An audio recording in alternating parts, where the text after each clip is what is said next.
I think I didn't do anything wrong, just told the truth about my husband in front of friends. He always seemed so weak, and everyone laughed with me, until the day a court officer handed me divorce papers. I never imagined the same quiet man could turn my own words and actions into evidence against me. Before we dive deeper into the story, I have one small request. Please subscribe, drop a like, comment, and hit that hype button to boost this channel so more people can discover these incredible stories. The living room of our suburban home buzzed with the familiar sounds of Sunday afternoon. Amelia's cartoons mixing with Noah's video game bleeps, while I prepared snacks in the open-plan kitchen. Callum sat at the dining table, quietly reviewing work documents, his dark hair falling across his forehead in that way that used to make me smile. Now it just looked tired. "Daddy, why do you always look sad?" Amelia's 8-year-old voice cut through the noise, and I watched Callum's shoulders tense. "I'm not sad, sweetheart," he said softly, pulling her onto his lap. "Just thinking about grown-up things." I rolled my eyes as I arranged crackers on a plate. "Your father thinks too much about everything, honey. That's just how he is." Joan and Eric, Callum's parents, exchanged one of their looks, the kind that had become increasingly frequent during family visits. Joan's lips pressed into that thin line I'd grown to hate, while Eric cleared his throat and focused intently on his coffee. "Lyra," Joan said carefully, "perhaps we could—" "Oh, don't start," I interrupted, waving the cheese knife dismissively. "We're all going out tonight anyway. Mike's bar, remember? I promised the gang we'd finally make it out for drinks." Callum looked up from Amelia's hair.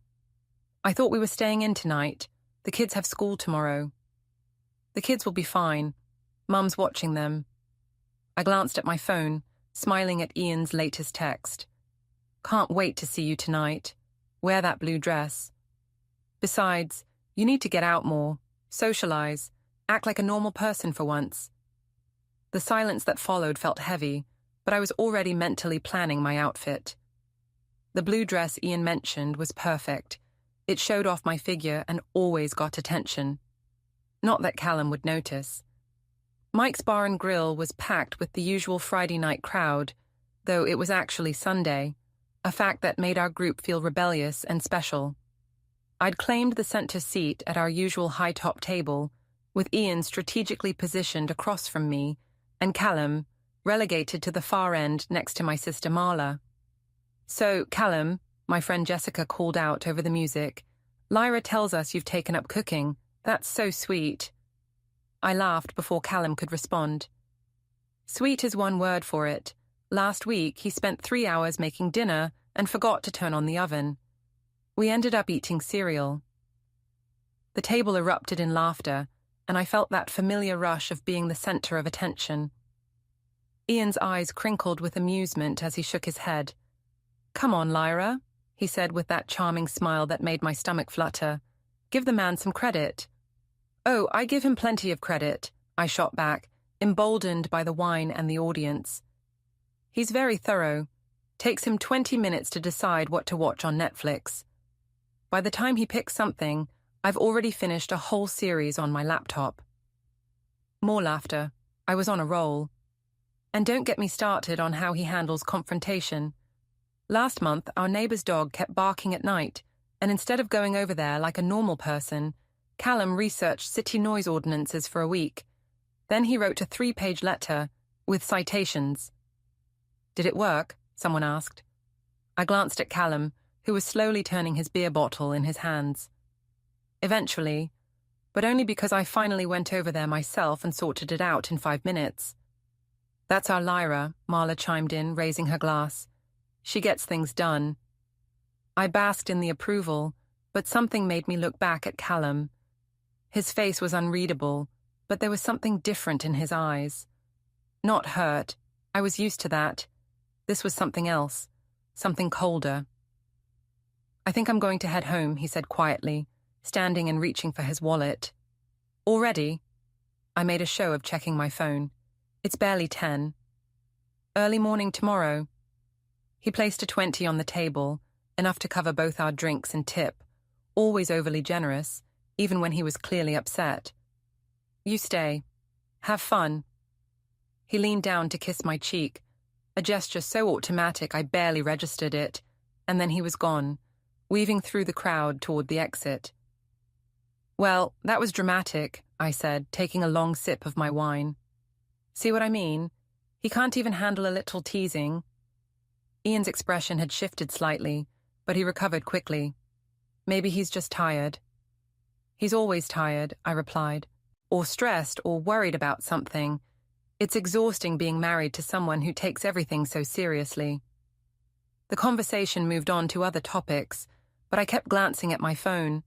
No text from Callum asking when I'd be home, no missed calls. Usually he'd check in at least once. The silence felt strange, but I pushed the thought away. I was having fun. For once, I was exactly where I wanted to be, with people who appreciated my wit and personality.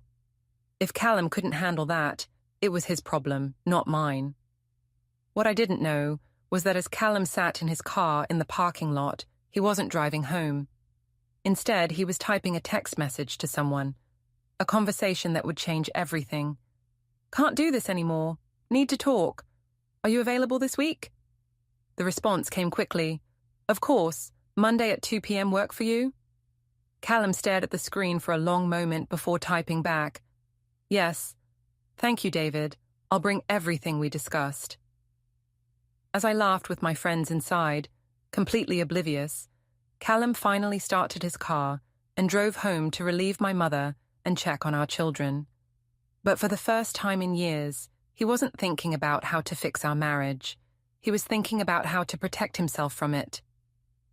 The Monday morning coffee ritual at our office had become my favorite part of the workday. Ian and I had fallen into an easy rhythm, arriving early, claiming the break room before the rush, and sharing those precious 20 minutes of conversation that felt like stolen time.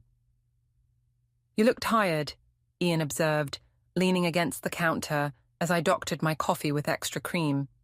His concern felt genuine, warm, so different from Callum's distant politeness that morning.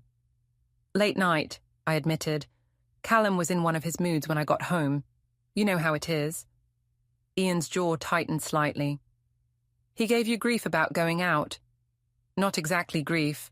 More like silent disappointment, which is somehow worse." I sighed, enjoying the way Ian's attention made me feel seen. He was already in bed when I got home, but I could tell he was awake, just lying there, radiating disapproval. "That's not fair to you." Ian's voice held an edge of protective anger that made my pulse quicken. "You're allowed to have friends, to go out and enjoy yourself. Try telling him that." I moved closer under the pretense of reaching for sugar packets, close enough to catch Ian's cologne. Sometimes I feel like I'm suffocating in that house. Our fingers brushed as he handed me a stirrer, and the contact sent electricity up my arm. We'd been dancing around this attraction for months, but lately, the dance was becoming more obvious. "You deserve better than that, Lyra." His voice was low, intimate. "You're vibrant, funny, alive. You shouldn't have to dim that for anyone." The break room door opened, and we stepped apart automatically. Janet from accounting bustled in, chattering about her weekend, and the moment dissolved. But the warmth in Ian's eyes lingered, and I carried it with me through the morning like a secret. That evening, dinner at the Danton household was a study in polite dysfunction. Noah, now 10, had perfected the art of eating while staring at his plate, answering questions with grunts and shrugs. Amelia chatted about her day until she sensed the tension and gradually fell silent. "How was work?" Callum asked, serving himself from the pasta bowl with mechanical precision. "Fine, busy." I kept my answer short, not trusting myself to mention Ian without my face giving something away. "How was yours?" "Productive." He paused and I caught something in his tone. "Had an interesting meeting this afternoon." "Oh?" I was only half listening, my mind still replaying Ian's words about deserving better. "Just planning ahead, making sure everything's in order." Something in his phrasing should have caught my attention, but Amelia chose that moment to knock over her water glass, and the chaos of cleanup pushed the conversation aside. Later, as I loaded the dishwasher, Callum appeared beside me with the serving dishes.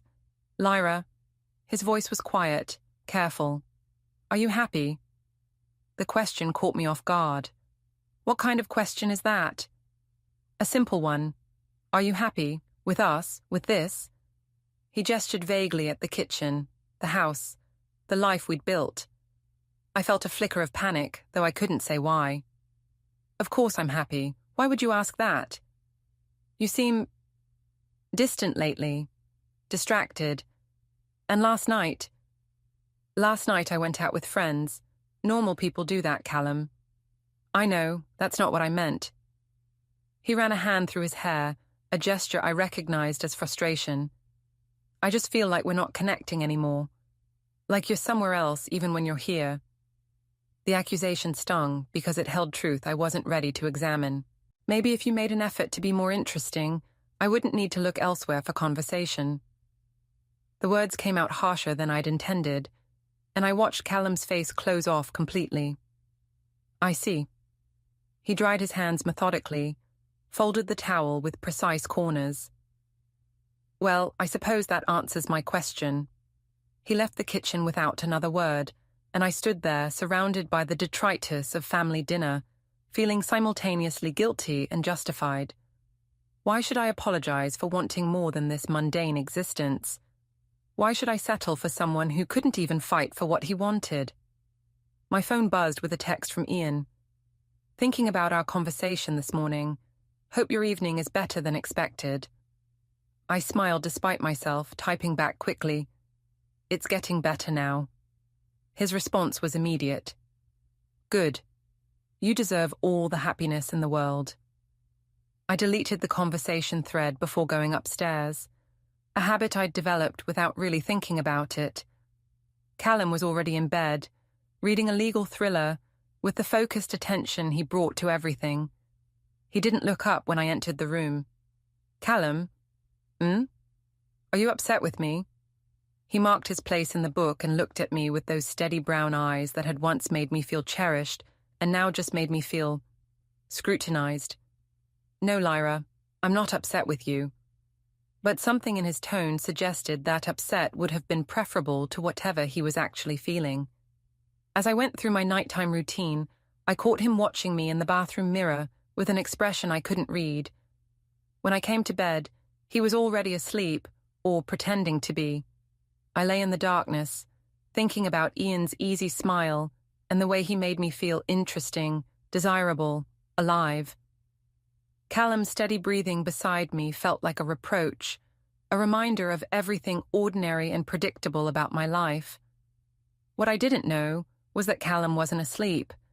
He was staring at the ceiling, thinking about his meeting that afternoon with David Morrison, the family law attorney his brother had recommended. Thinking about the advice he'd received, the steps he needed to take, the evidence he should start collecting. And he was thinking about my answer to his question about happiness, not just the words I'd said, but the way I'd said them, the guilt that had flashed across my face before the defensiveness kicked in. For the first time in our marriage, Callum was planning ahead without including me in the plan. Sunday dinner at Joan and Eric's house had been a monthly tradition since Callum and I got married, but lately, these gatherings felt more like performances where I couldn't quite remember my lines. The suburban split level with its perfectly maintained garden and family photos covering every surface usually made me feel claustrophobic, but today I was determined to win back some ground. Lyra, dear, you look lovely, Joan said as we arrived, though her smile didn't quite reach her eyes. She hugged the children with genuine warmth, but offered me only a polite nod. Thank you, Joan. I love what you've done with the living room. It was a lie. She'd rearranged the same furniture for the third time this year. But I was trying to be pleasant. Eric emerged from his den, Sunday paper still in hand, and embraced Callum with the kind of easy affection I envied. How's work treating you, son? Can't complain. Callum's response was measured, but I caught the meaningful look that passed between father and son. Staying busy. That's good. Important to stay prepared. Eric's emphasis on the last word felt loaded with subtext I couldn't decode. Dinner was Joan's usual production. Pot roast with all the trimmings, homemade rolls, green beans cooked to her mother's exact specifications. She prided herself on maintaining traditions, a fact she mentioned frequently and pointedly, usually while glancing at me. "Amelia, sweetheart, tell Grandma about your school project," I prompted, trying to steer the conversation to safer ground. As Amelia launched into an enthusiastic description of her diorama about the solar system, I felt myself relaxing slightly. This was manageable. Family dinner, normal conversation, no drama. "And Daddy helped me paint Jupiter's red spot," Amelia concluded proudly. "Of course he did," Joan said warmly. "Your father is very good at helping with important things." The comment seemed innocent enough, but something in Joan's tone made me defensive. "I help too. I'm the one who bought all the supplies." "Of course, dear." Joan's smile was razor-thin. "It's wonderful when both parents contribute." The passive-aggressive undertone was unmistakable, and I felt my carefully maintained composure beginning to crack. "Actually, I handle most of the household management," I said, reaching for my wine glass. "Callum's great with the hands-on stuff, but someone has to keep track of schedules, appointments, social obligations. The mental load, you know?" Eric cleared his throat uncomfortably, but Joan's eyes sharpened with interest. "The mental load," she repeated. "How challenging that must be." "It really is. Sometimes I feel like I'm running everything single-handedly." I was warming to the theme, encouraged by what I interpreted as Joan's sympathy. Take last week. I had to organize Amelia's playdate, handle Noah's teacher conference, manage our social calendar, and Callum didn't even realize any of it was happening. Callum's fork paused halfway to his mouth. "I was at Noah's conference with you." "Well, yes, but I'm the one who scheduled it, remembered it, made sure we both showed up on time." I laughed, the sound coming out sharper than intended. "You know how you are with details." The silence that followed felt different from the usual family dinner awkwardness. Noah had stopped eating entirely, and Amelia was looking between her grandparents and parents with the confused expression of a child sensing adult tension she couldn't understand. "Callum seems quite capable of managing details when it matters," Eric said quietly. "Oh, he's very thorough," I agreed, missing the warning in his tone. "Sometimes too thorough. He researches everything to death instead of just making decisions. It's sweet, but not very decisive." Joan set down her fork with deliberate precision. "Lyra, may I ask you something?" "Of course." "Do you actually like your husband?" The question hit like a slap. "Excuse me." "It's just that every time you speak about Callum, it sounds like you're describing a particularly disappointing employee rather than the man you chose to marry and have children with." Heat flooded my face. "That's not... I was just being honest about our dynamic. Every marriage has its challenges." "Indeed they do." Joan's voice was ice-cold now. "But most wives don't use family dinner as an opportunity to catalogue their husband's shortcomings for entertainment." "Joan," Callum's voice was quiet but firm, "that's enough." "No, I don't think it is enough." Joan turned to face her son. "How long are you going to let her speak about you this way? In front of your children, your family, your friends? When does it become enough?" The room fell completely silent except for the ticking of Eric's grandfather clock.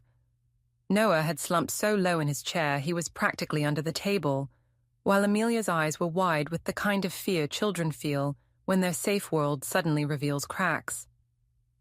"I think," Callum said carefully, "we should probably head home." "Yes," I said, standing abruptly and nearly knocking over my wine glass. "I think that's best." The drive home was excruciating. The children sat in tense silence while I stared out the passenger window, replaying the dinner conversation and feeling increasingly angry rather than ashamed. How dare Joan ambush me like that? How dare she make me look like the villain when I was just being honest about our marriage? Lyra. Callum's voice broke the silence as we pulled into our driveway. What? We need to talk. If this is about your mother's little performance, it's not about my mother. He turned off the engine and sat for a moment, hands still on the steering wheel.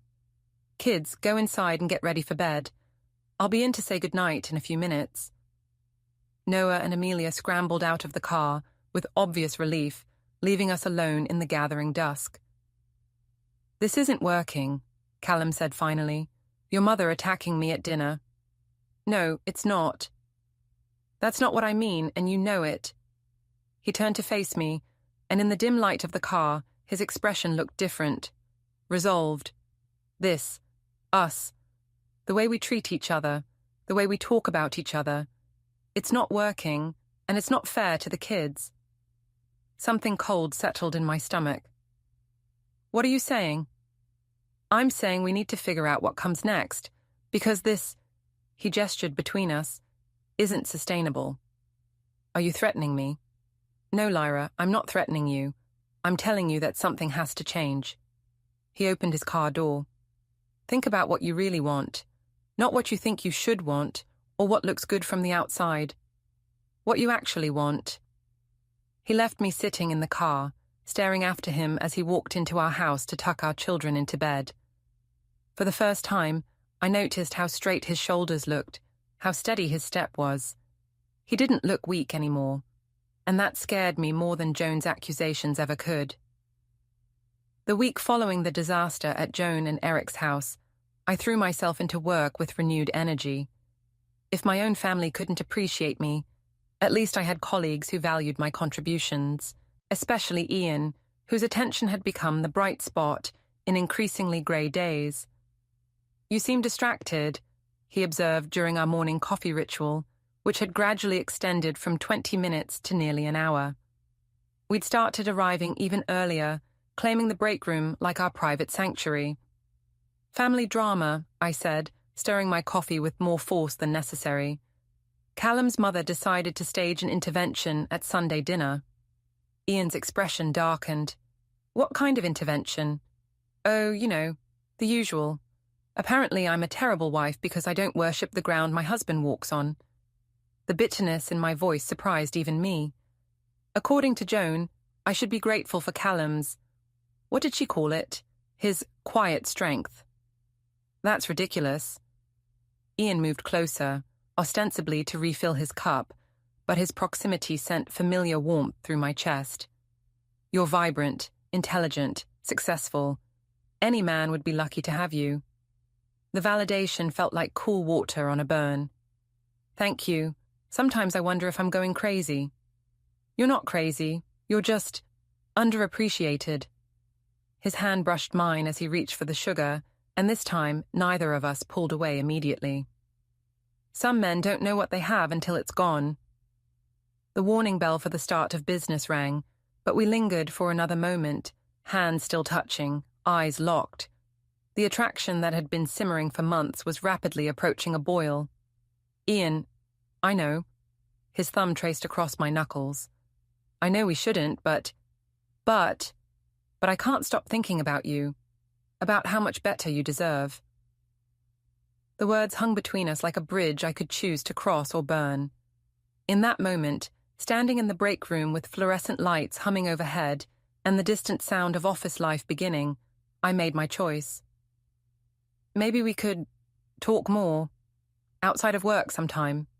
His smile was radiant. I'd like that very much.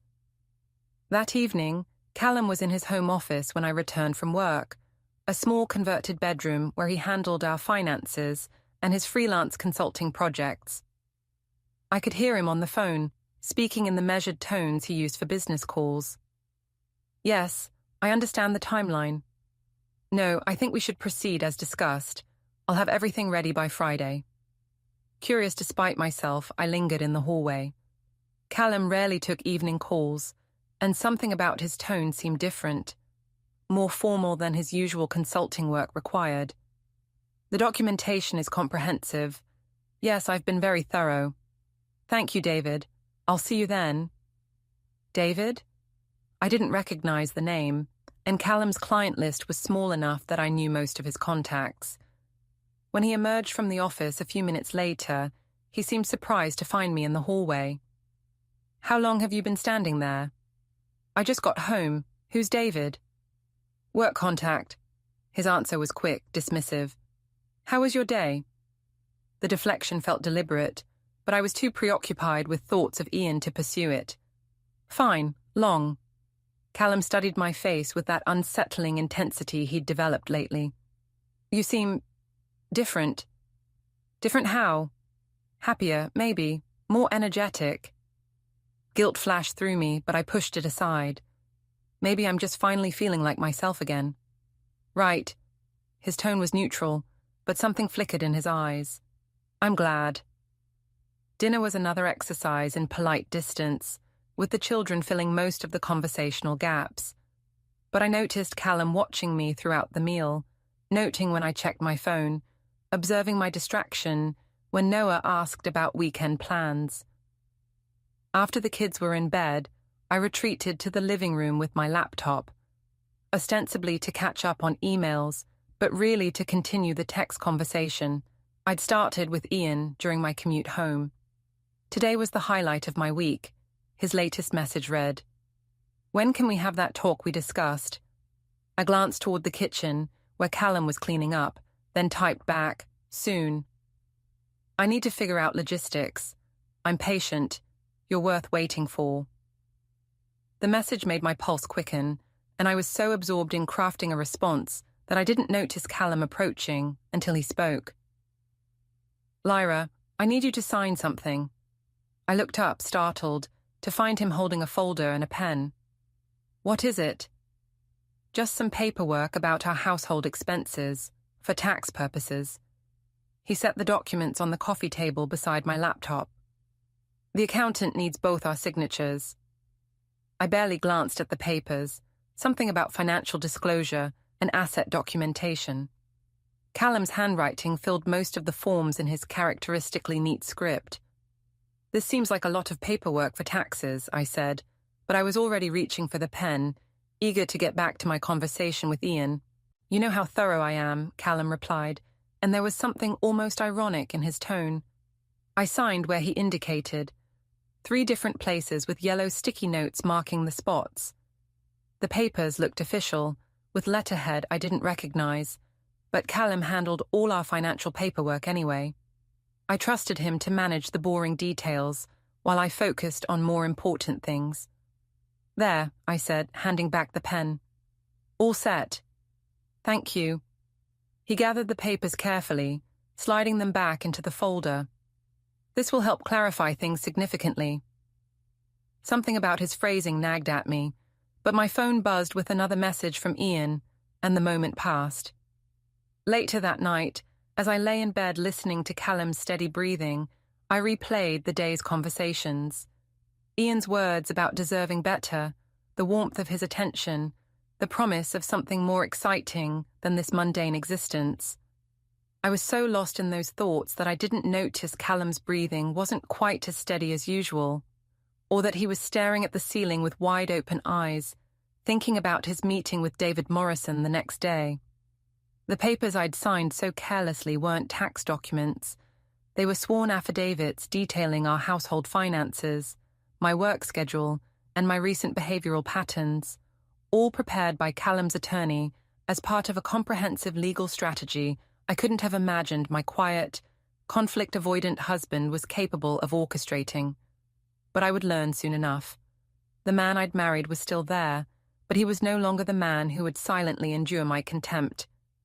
He was protecting himself, methodically and thoroughly, in the way he approached everything that truly mattered to him. And I had just helped him do it. David Morrison's law office occupied the 3rd floor of a downtown building that managed to look both prestigious and approachable, exactly the kind of place Callum would choose after careful research. The conference room where they met had floor-to-ceiling windows overlooking the city, but Callum's attention was focused entirely on the manila folders spread across the polished table. You've been thorough, David said, reviewing the documentation with professional admiration. More thorough than most clients, honestly. Callum nodded, his hands clasped tightly in his lap. I wanted to be sure. Before I take this step, let's review what we have. David opened the first folder. Financial records going back 3 years, showing separate accounts she opened without your knowledge. Unexplained expenses that correlate with her work schedule changes. He moved to the second folder. Phone records. I know you had to subpoena these through your cellular provider, but they show a pattern of deleted messages and calls to the same number, primarily during work hours, but increasingly at other times. The third folder was thicker. Witness statements from family members, documentation of public incidents where she disparaged you in front of others, and, this is particularly compelling, the signed affidavit where she acknowledged the accuracy of your financial disclosures while being unaware she was providing testimony for legal proceedings. Callum winced. That feels like deception. It's standard practice, David assured him. You told her the truth. It was about financial disclosure. You simply didn't specify the purpose. She had every opportunity to read the documents before signing. She never reads anything I ask her to sign. Says she trusts me to handle the details. Which brings us to the pattern of dismissive behavior you've documented. David pulled out a tablet and scrolled through video files. These recordings from family gatherings show a consistent pattern of public humiliation and emotional manipulation. On the screen, Lyra's voice filled the conference room. Sometimes I feel like I'm running everything single-handedly. He researches everything to death instead of just making decisions. It's sweet, but not very decisive. Callum closed his eyes. I still can't believe I'm doing this. Callum, David's voice was gentle but firm. What changed your mind? When you first called me, you were ambivalent about proceeding. Last Sunday, at my parents' house. Callum opened his eyes, staring out the window at the city below. My mother confronted her about the way she speaks about me, and Lyra's response wasn't shame or recognition. It was anger. She was furious that someone called her out. He paused, gathering his thoughts. But it was more than that. It was watching Noah leave the table because he couldn't handle the tension anymore. It was seeing Amelia's face when the adults started fighting. My children are learning that this is what marriage looks like, that this is how people who love each other treat one another. David nodded. And the affair? I have suspicions, but no definitive proof yet. The emotional affair is clear. The deleted messages, the scheduled changes, the way she lights up when her phone buzzes with texts from him. But I'm not sure it's become physical. Do you want to wait until we have that proof? Callum was quiet for a long moment. No, whether she's sleeping with him or not, she's already left our marriage emotionally. I'm just catching up. David closed the folders. Then we proceed. I'll file for legal separation first. It protects your assets and establishes custody arrangements while giving you both time to consider whether divorce is inevitable. What should I expect from her reaction? Denial, anger, attempts to shift blame. She'll likely claim you're overreacting, that you're destroying the family, that she was just being honest about normal marital frustrations. David's tone was matter of fact. In my experience, people who engage in this kind of systematic emotional manipulation rarely take responsibility when confronted with evidence. Callum nodded grimly. How long before she's served?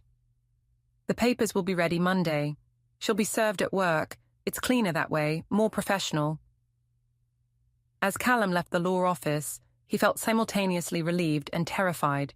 For months, he'd been documenting and preparing, but part of him had hoped it wouldn't come to this, that Lyra would recognize what was happening and choose to fight for their marriage instead of continuing to tear it down. But watching her sign those affidavits without reading them, seeing her immediate return to her phone and whatever conversation was more important than their relationship, had crystallized something for him. She wasn't fighting for their marriage because she didn't value it enough to fight for. Meanwhile, at home, I was experiencing the most exciting week I'd had in years. Ian and I had moved beyond coffee conversations to lunch meetings, and the chemistry between us was undeniable. He listened to me in a way that made me feel brilliant and fascinating. He laughed at my jokes, asked thoughtful questions about my opinions, and made me remember what it felt like to be genuinely desired. "You're glowing," my sister Marla observed during our Thursday evening phone call. "What's going on?" "Nothing dramatic," I said, though I couldn't keep the smile out of my voice. "Just feeling more like myself lately." "Good for you. You've seemed so drained the past few years. Callum's not exactly the most energizing presence." "No, he's not."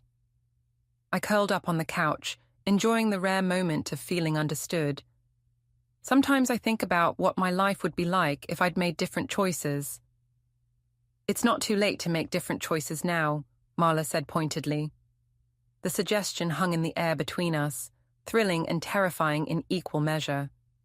"I have the kids to think about."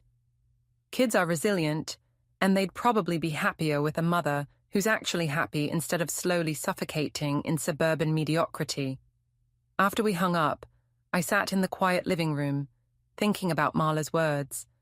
Callum was upstairs helping Noah with homework, his patient voice drifting down as he explained math concepts for the third time. The sound should have made me feel grateful, but instead, it just reinforced how predictable our life had become. My phone buzzed with a text from Ian. "Thinking about you. Hope you're having a good evening." I typed back quickly. "Better now. Wish I was somewhere more interesting." Soon came his immediate reply. "I have some ideas about that." The promise in those words made my heart race. For the first time in years, I felt like I was on the verge of something exciting, something that would make me feel alive again. I had no idea that upstairs, Callum was helping our son with homework while simultaneously reviewing the final documents David Morrison had emailed him. The legal separation papers were ready. The custody arrangements were fair but protective, and the asset division reflected the careful documentation we'd spent months compiling. By Monday, everything would change. But for now, I sat in our living room, texting with another man and planning a future that didn't include the husband who was patiently teaching our children math problems, completely unaware that he was about to turn my world upside down with the same methodical precision he brought to everything else. The quiet man I'd underestimated for so long was about to remind me that still waters run very, very deep. The process server showed up on an ordinary Tuesday, just as I was laughing with Ian over morning coffee. Janet from reception appeared in the doorway, uneasy. "Lyra, someone's here with legal documents." The man was polite, professional. "You've been served." I opened the envelope right there in the lobby. Petition for legal separation. Callum's name, his signature. My hands shook as the room seemed to tilt. I locked myself in my office and read every page. Assets, custody, evidence, screenshots of texts I'd deleted, bank statements, witness statements from friends and teachers, my own sarcastic words, catalogued as emotional abuse, even forms I'd signed for taxes, now framed as financial misconduct. I called him, no answer. I drove home in a daze. Callum was making dinner, calm as ever. "How could you do this?" I demanded. "You asked for honesty," he said. "You laughed. So I paid attention." He showed me his folder, meticulous proof of everything. "You've been spying on me," I said. "Protecting myself," he replied. "I documented every insult, every lie." When I threatened to fight, he didn't flinch. "I've frozen the accounts. You can accept the separation, or we move to divorce." I realized, too late, that the man I'd dismissed as passive had quietly built a case strong enough to dismantle my entire life. The mediation took place in a sterile downtown room that smelled like old coffee and resignation. Callum sat across from me with his lawyer, calm and composed, while mine looked lost before we even began. What followed was a slow, surgical dismantling of my life. Callum had come armed with proof, bank records, witness statements, text messages with Ian I thought I'd deleted. It wasn't an affair, I tried to argue. The messages suggest otherwise, his lawyer said. Every defense I'd rehearsed collapsed under the weight of his preparation. Even the custody discussion, where I'd expected some victory, slipped away. He had documented everything I'd neglected, every missed pickup and forgotten appointment. During the break, I confronted him. "You're not this person," I said. "No," he replied, "but I had to become him to protect our children." When I signed the papers, joint custody, minimal assets, modest support, it felt like sentencing myself. As we left, I whispered, "I never meant for it to go this far." He met my eyes. Intent doesn't erase impact. Then he walked away, leaving me in the parking garage with the one truth I could no longer deny. The man I'd once dismissed as weak had finally found his strength, and he'd used it to save our family from me. Don't forget to hit like, subscribe, and turn on the bell so you don't miss the next story. Write in the comments from which city you are watching.